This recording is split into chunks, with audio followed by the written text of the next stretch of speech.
नमस्कार, मी श्वेता अंकले. तरुण भारतच्या न्यूज बुलेटिनमध्ये आपल्या सर्वांचे स्वागत. आता पाहूया ठळक घडामोडी. सीमा भागात सुरू असलेल्या कन्नड सक्ती विरोधात नियोजित महामोर्चाला प्रशासनाने परवानगी नाकारल्याने मध्यवर्ती महाराष्ट्र एकीकरण समितीने मोर्चा न काढता जिल्हाधिकाऱ्यांना थेट निवेदन देण्याचा निर्णय घेतला आहे. या पार्श्वभूमीवर आज रविवारी तातडीची बैठक घेण्यात आली. बैठकीत मोर्चा धर्मवीर संभाजी चौकातून न काढता जिल्हाधिकारी कार्यालयासमोर एकत्र जमून हजारो मराठी बांधवांच्या उपस्थितीत निवेदन देण्याचा ठराव करण्यात आला. बैठकीच्या अध्यक्षस्थानी मध्यवर्ती मये समितीचे अध्यक्ष मनोहर किणेकर होते. यावेळी प्रकाश मरगाळे, रणजित चव्हाण पाटील, मालोजीराव आष्टेकर, रामचंद्र मुदगेकर, आर.एम. चौगुले, डी.बी. पाटील यांनी आपली मते मांडली. प्रशासनाने कायदा सुव्यवस्थेचे कारण पुढे करत मोर्चाला परवानगी नाकारल्यामुळे आंदोलनाची दिशा बदलण्यात आली आहे. नवीन निर्णयानुसार सर्व मराठी बांधवांनी उद्या जिल्हाधिकारी कार्यालयासमोर एकत्र यावे असे आवाहन समितीने केले आहे. उत्तर कर्नाटकसाठी एक आनंदाची बातमी समोर आली आहे. आज रविवारी पंतप्रधान नरेंद्र मोदी यांच्या हस्ते बेंगळूर ते बेळगाव वंदे भारत एक्सप्रेसला हिरवा झेंडा दाखवून उद्घाटन करण्यात आले. बेंगळूरमधील केएसआर रेल्वे स्थानकावर पार पडलेल्या भव्य कार्यक्रमात या नव्या वेगवान रेल्वे गाडीचे लोकार्पण झाले. या नव्या सेवेमुळे उत्तर कर्नाटक आणि राज्याची राजधानी बेंगळूर यामधील प्रवास अधिक जलद, सुरक्षित आणि आरामदायी होणार आहे. विशेषतः व्यावसायिक, विद्यार्थी आणि नियमित प्रवाशांसाठी ही गाडी एक मोठा दिलासा ठरणार आहे. गेल्या अनेक महिन्यांपासून बेळगावसाठी वंदे भारत एक्सप्रेस सेवा सुरू करण्याची मागणी सातत्याने होत होती. अखेर या मागणीला यश मिळालं असून या नव्या गाडीमुळे बेळगावच्या दळणवळणास मोठी चालना मिळणार आहे. रेल्वे प्रशासनाकडून लवकरच वेळापत्रक व स्टॉप्स संदर्भातील माहिती जाहीर करण्यात येणार आहे. कन्नड सक्तीच्या विरोधात उद्या सोमवारी रोजी आयोजित जिल्हाधिकाऱ्यांना निवेदन देण्याच्या पार्श्वभूमीवर आज रविवारी महाराष्ट्र एकीकरण समितीतर्फे वडगाव, शहापूर आणि जुने बेळगाव परिसरात जोरदार जनजागृती मोहीम राबवण्यात आली. मराठी भाषिकांवर होणाऱ्या अन्यायाविरोधात आवाज उठवण्यासाठी आणि आपल्या हक्कांसाठी सर्वांनी एकत्र येणं आवश्यक असल्याचं यावेळी सांगण्यात आलं. वाढत्या कन्नड सक्तीला रोखण्यासाठी हा मोर्चा निर्णायक ठरणार आहे. त्यामुळे मराठी भाषिक नागरिकांनी मोठ्या संख्येने मोर्चात सहभागी होऊन आपली अस्मिता सिद्ध करावी असे आवाहन नेत्यांनी केले. या प्रसंगी महाराष्ट्र एकीकरण समितीचे नगरसेवक मनोहर हलगेकर, महादेव पाटील, रमाकांत कोंडुस्कर, सागर पाटील आदी पदाधिकारी उपस्थित होते. यावेळी राज्य सरकारच्या मराठी विरोधी धोरणांचा निषेध करण्यात येणार आहे. आज रविवारी सकाळी बेळगाव शहरातील कडोलकर गल्लीतील कार पार्किंग परिसरात एक मोठी झाडाची फांदी विद्युत खांबावर कोसळून खांबाला आग लागण्याची घटना घडली. झाडाची फांदी कोसळल्यामुळे विद्युत खांबाला जोरदार धक्का बसला आणि त्यामुळे खांबात शॉर्ट सर्किट होऊन आग लागली. घटनेनंतर काही काळ परिसरामध्ये घबराट निर्माण झाली होती. सुदैवाने या घटनेत कोणतीही जीवितहानी झाली नाही. तसेच सदर रस्ता रहदारीने गजबजलेला असतानाही मोठे नुकसान टळले आहे. विद्युत विभागाने तात्काळ घटनास्थळी धाव घेऊन वीज पुरवठा खंडित केला व आगीवर नियंत्रण मिळवलं. नागरिकांनी वेळी सतर्कता दाखवल्यानं मोठा अनर्थ टळल्याचं प्रत्यक्षदर्शींनी सांगितलं. या भागातील झाडांची छाटणी करून भविष्यात अशा घटना टाळाव्यात अशी मागणी स्थानिक नागरिकांकडून करण्यात येत आहे.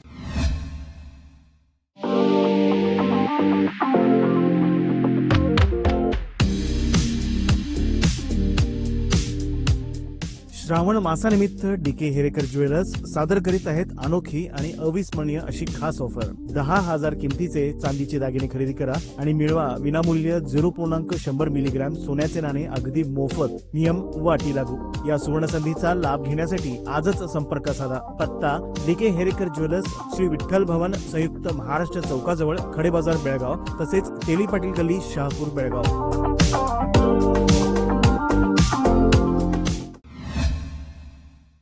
सीमा प्रश्नासंदर्भात दोन्ही राज्यांमध्ये शांतता राहावी यासाठी कर्नाटक व महाराष्ट्र या दोन्ही राज्यांच्या मुख्यमंत्र्यांची संयुक्त बैठक बोलवावी अशी मागणी कोल्हापूरच्या हातकणंगले मतदारसंघाचे खासदार व तज्ज्ञ समितीचे अध्यक्ष धैर्यशील माने यांनी केंद्रीय गृहमंत्री अमित शहा यांच्याकडे पत्राद्वारे केली आहे.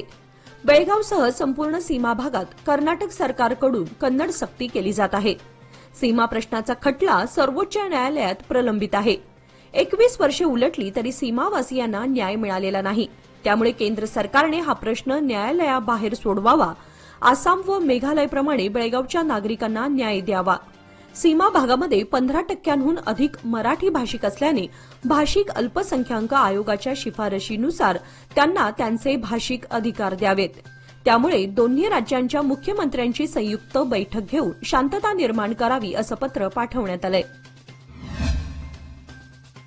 शाळा, महाविद्यालये तसेच सरकारी कार्यालयांपासून 100 मीटर परिसरात तंबाखूजन्य पदार्थांची विक्री करण्यास बंदी असतानाही बेळगाव शहरात हा नियम धाब्यावर बसवला जातो. अनेक शाळा व महाविद्यालयांच्या आवारात किंवा जवळपास तंबाखू, गुटखा, सिगारेट यांची सर्रास विक्री होत असल्याचं चित्र दिसत आहे. या बेकायदेशीर विक्रीमुळे अनेक विद्यार्थी व्यसनाधीन होत असून त्यांच्या आरोग्यालाच नाही तर शिक्षणालाही धोका निर्माण झालाय. पालक आणि सामाजिक कार्यकर्त्यांकडून शिक्षण खाते आणि स्थानिक प्रशासनाने या प्रकरणी तातडीने कारवाई करावी अशी मागणी होत आहे. शालेय व महाविद्यालयीन परिसरातील छोट्या टपऱ्यांमधून हे पदार्थ सहज उपलब्ध होत असल्यामुळे विद्यार्थी सहजपणे तिकडे वळतात. त्यामुळे नियमांचं काटेकोर पालन करून तंबाखूजन्य पदार्थांची विक्री रोखण्यासाठी स्थानिक स्वराज्य संस्था, पोलीस प्रशासन आणि शिक्षण विभागाने संयुक्त मोहीम हाती घेण्याची आवश्यकता आहे.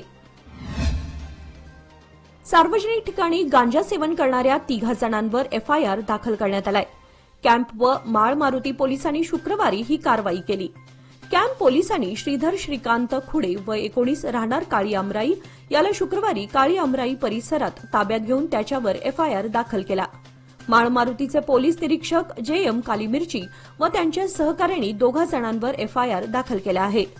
मुबारक सादिक शेख वय 20 राहणार वीरभद्रनगर याला अशोकनगर परिसरात तर मोहम्मद अरमान हुसेन चाबुकस्वार वय 27 राहणार वीरभद्रनगर याला धर्मनाथ सर्कल जवळ गांजा सेवन करताना ताब्यात घेतले आहे. या 3 जणांवर अंमली पदार्थ प्रतिबंध कायदा 27B अन्वये एफआयआर दाखल करण्यात आलाय. बेळगाव व सीमा भागात गणेशोत्सव साजरा करण्याची जय्यत तयारी सुरू असून बाजारपेठांमध्ये सणासुदीचा उत्साह चांगलाच दिसून येतोय. गणपती आगमनास अवघे काही दिवस उरले असल्यानं नागरिकांनी तयारीला वेग दिलाय.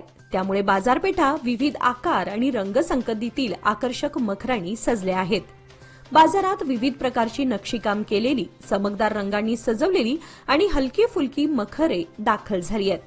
थर्माकॉल, फोम, मिरर वर्क व पुठ्ठा वापरून तयार केलेली मखरे ग्राहकांचे लक्ष वेधून घेत आहेत.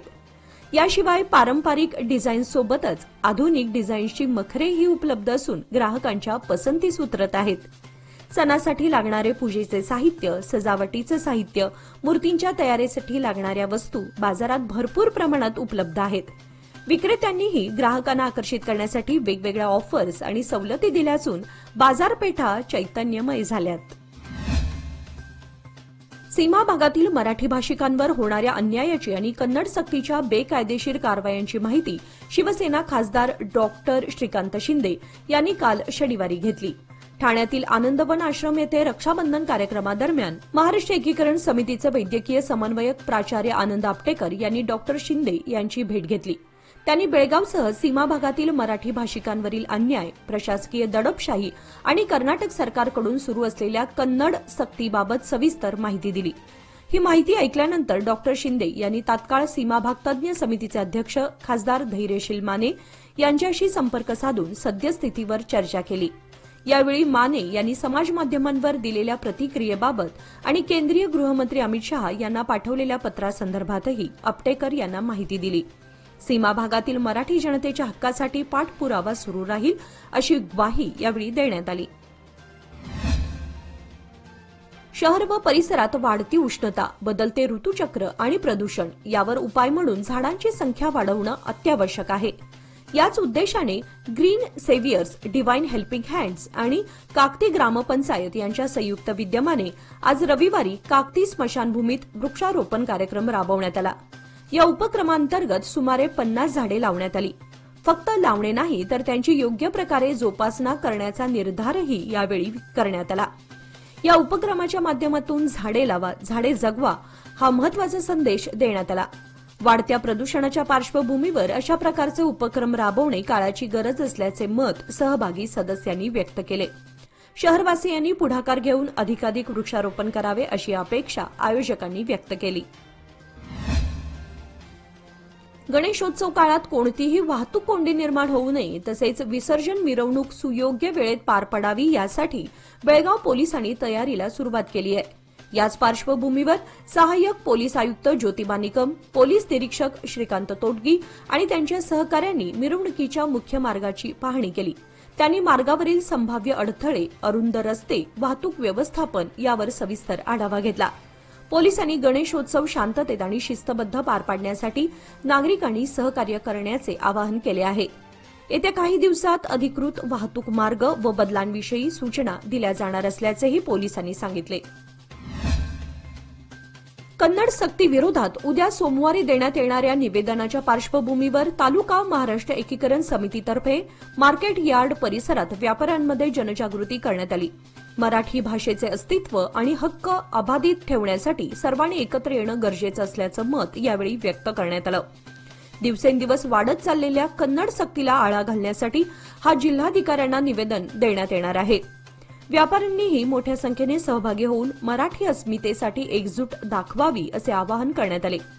यावेळी तालुका महाराष्ट्र एकीकरण समितीचे अध्यक्ष मनोहर किणेकर, अॅडव्होकेट एमजी पाटील, मध्यवर्ती समितीचे प्रकाश मरगाळे, लक्ष्मण होनगेकर, मोहन बेळगुणकर, बाळाराम पाटील, युवा नेते आरएम चौगुले आदी मान्यवरांसह एपीएमसी मार्केटमधील अनेक मराठी व्यापारी उपस्थित होते। या मान्सूनमध्ये मिळवा सुरक्षित साथ, कमी कालावधीत उत्तम व्याज। सादर आहे लोक मान्सून ठेव योजना। मिळवा 500 दिवसांच्या ठेवीवर 10.25% व्याज। ज्येष्ठ नागरिकांसाठी 0.50% अधिक व्याज। अधिक माहितीसाठी आमच्या नजीकच्या शाखेला भेट द्या किंवा कॉल करा 1800-212-4050। लोकमान्य, प्रत्येक पावलावर तुमच्या सोबत। योजना फक्त सभासदांकरिता, नियम व अटी लागू। कृषी उत्पन्न बाजार समितीमध्ये उभारण्यात येणाऱ्या कोल्ड स्टोरेजसाठी मंजुरी मिळाली असली तरी त्यासाठी निवडलेली जागा वादग्रस्त ठरत आहे। सद्यस्थितीत कोल्ड स्टोरेज मार्केट यार्ड कार्यालयाच्या डाव्या बाजूस सुमारे 7,96,00,000 रुपये खर्चून उभारण्यात येणार आहे। मात्र या जागेची निवड गैरसोयीची असल्याचा शेतकरी आणि व्यापाऱ्यांचा सूर आहे। कोल्ड स्टोरेज सुमारे 12,000 चौरस फुटांमध्ये उभारलं जाणार असून हा प्रकल्प केंद्र सरकारच्या योजनेअंतर्गत राबवला जातोय। मात्र भाजी मार्केट, रताळी मार्केट किंवा बटाटा मार्केटच्या आवारात कोल्ड स्टोरेज उभारल्यास प्रत्यक्ष व्यवहार करणाऱ्या शेतकरी आणि व्यापाऱ्यांना अधिक सोयीचं ठरेल अशी त्यांची मागणी आहे। शेतमाल लवकर खराब होण्याची भीती असते। अशा परिस्थितीत कोल्ड स्टोरेजची जागा महत्वाची ठरते। त्यामुळे संबंधित प्रशासनाने याबाबत सकारात्मक विचार करून कोल्ड स्टोरेजची जागा फेरविचाराने ठरवावी अशी मागणी जोर धरू लागली आहे। शहर आणि परिसरात वर्चस्ववादातून हाणामारीचे प्रकार वाढत आहेत। त्यातून सर्वसामान्य नागरिक दहशतीखाली आहेत। गणेशोत्सव आणि निवडणुकांच्या पार्श्वभूमीवर फाळकूट दादागिरी वाढली आहे। गांजा, मटका, जुगार अशा अवैध धंद्यांवर पोलीस प्रशासन कारवाई जोरदार सुरू आहे। मात्र कारण क्षुल्लक असो वा नसो, युवकांकडून थेट नंग्या तलवारी, गज, काठ्या हातात घेऊन एकमेकांवर हल्ला करण्याच्या घटना शहरासह उपनगर आणि ग्रामीण भागामध्ये वाढल्या आहेत। कुणाची पर्वा अगर भीती न बाळगता दहशत निर्माण करणारी टोळकी बेळगाव परिसरात वाढत असून यामुळे नेहमीच अशांततेचं आणि अस्वस्थतेचं कारण निर्माण झालं आहे। अशा फाळकूट दादांना वेळीच लगाम घालण्याची पोलिसांकडून गरज आहे। शहर परिसरामध्ये किरकोळ हाणामाऱ्या या नित्याच्याच बनल्या आहेत। गेल्या काही महिन्यांमध्ये हाणामाऱ्यांचे मोठे प्रकार घडत असून यामध्ये शस्त्रांचाही वापर करण्यात येतोय। पोलिसांनी अँटी स्टॅबिंगद्वारे मोहीम हाती घेतली असली तरी हे प्रकार अद्याप थांबलेले नाहीत। याकडे आता गांभीर्यानं लक्ष देण्याची गरज आहे। गेल्या 4-5 दिवसांपासून पावसाने दिलेल्या उघडीपीनंतर खरीप हंगामातील आंतरमशागतीच्या कामांना वेग आला असून तंबाखू लागवडीपूर्वीची तयारी सुरू झाली आहे। यंदा संततधार पावसामुळे या पिकांचा उगम चांगला झाल्याने दर्जेदार हिरवळ निर्माण झाली आहे। आता पाऊस थांबल्याने या पिकांना जमिनीत कालवण्याचं काम मोठ्या प्रमाणात सुरू आहे। तंबाखू लागवडीसाठी आवश्यक असलेली जमिनीची मशागत व तयारी पूर्ण करण्यासाठी शेतकरी दिवस रात्र शेतात राबत आहेत। त्यामुळे संपूर्ण परिसरात कृषी कामांना वेग आला असून शेतकरी वर्ग व्यस्त झाल्याचं चित्र दिसत आहे। बेळगाव जिल्ह्यातील अथणी तालुक्यातील चमकेरी गावचे रहिवासी हनुमंत पडोलकर यांचा उपचारादरम्यान मृत्यू झाला आहे। काही दिवसांपूर्वी घडलेल्या भीषण रस्ते अपघातात ते गंभीर जखमी झाले होते। हनुमंत पडोलकर हे बेंगळूर येथे DAR विभागात पोलीस शिपाई म्हणून कार्यरत होते। अपघातात त्यांच्या डोक्याला गंभीर इजा झाली होती। त्यांना तात्काळ बेंगळूरमधील एका खासगी रुग्णालयात दाखल करण्यात आलं होतं. मात्र उपचार सुरू असतानाच शनिवारी रात्री त्यांची प्राणज्योत मालवली. त्यांच्या अकाली निधनामुळे चमकेरी गावात शोककळा पसरली असून पोलीस दलातही हळहळ व्यक्त करण्यात येत आहे. घटप्रभा सेवा दल आयोजित सर्वोदय संकल्प शिबिरात देशभरातून आलेल्या सहभागी युवकांना मार्गदर्शन मंत्री सतीश जारकिहोळी यांनी केले. सर्वोदय संकल्प हे केवळ एक शिबिर नाही तर एक व्यापक चळवळ आहे. ही चळवळ अशा विद्यार्थ्यांना, आयोजकांना आणि नेत्यांना एकत्र आणते ज्यांच्या हृदयात राजकारण दयाळूपणापासून सुरू व्हावे आणि न्यायाने संपावे असा ठाम विश्वास आहे. इथे परिवर्तनाचे स्वप्न फक्त पाहिले जात नाही तर त्याला कृतीची दिशा दिली जाते. विचार प्रेरणेत आणि प्रेरणा कृतीत रूपांतरित केली जाते असे मनोगत त्यांनी यावेळी व्यक्त केले. यावेळी एआयसीसीचे प्रशिक्षण प्रमुख सचिन राव आणि काँग्रेस कार्यकारिणीच्या स्थायी सदस्य मीनाक्षी नटराजन सह आदी यावेळी उपस्थित होते. येळ्ळूर येथे चोरीचा संशय येऊन एका युवकाला बेदम मारहाण केल्याची धक्कादायक घटना समोर आली आहे. मारहाणीमुळे गंभीर जखमी झालेल्या युवकाचा उपचारादरम्यान मृत्यू झाला. या प्रकरणी वडगाव पोलिसांनी दोघांवर खुनाचा गुन्हा दाखल करून त्यांना ताब्यात घेतला आहे. मृत युवकाचं नाव हुसेन गौसाब ताशेवाले वय 38 राहणार प्रताप गल्ली येळ्ळूर असं आहे. पोलिसांनी मनोज चांगाप्पा इंगळे वय 39 आणि मिथुन महादेव कुगजी वय 38 दोघेही राहणार येळ्ळूर यांना अटक केली आहे. संशयितांनी हुसेन याच्याकडून जबरदस्तीने 500 रुपयांची मागणी करत त्याच्या केसांना धरून डोके जमिनीवर आपटले. तसेच छाती व पोटावर लाथाबुक्क्याने अमानुष मारहाण केली. यामुळे अंतर्गत दुखापतीमुळे त्याचा मृत्यू झाल्याचा अंदाज आहे. वडगाव पोलीस ठाण्यात खुनाचा गुन्हा दाखल करण्यात आला असून पुढील तपास सुरू आहे. राज्यातील काँग्रेस सरकारने गृह आरोग्य योजना लागू केल्याने प्रत्येक घरातील लोकांच्या आरोग्याची माहिती मिळणार आहे. सरकार त्यांना मोफत औषध पुरवठा कायम करणार असल्याचे मंत्री दिनेश गुंडूराव यांनी सांगितले. रायबाग तालुक्यातील हारुगेरी येथील समुदाय आरोग्य केंद्रासह कुडची व मोरब येथील क्वार्टर्स उद्घाटन करून ते बोलत होते. अध्यक्षस्थानी आमदार महेंद्र तम्मण्णावर होते. कणगलापासून करजगाला जोडणाऱ्या पाणंद रस्त्याची दयनीय अवस्था झाली आहे. खास खळग्यासह रस्ता उखडून गेल्यानं या रस्त्यावरून ये जा करणं मुश्किल झालंय.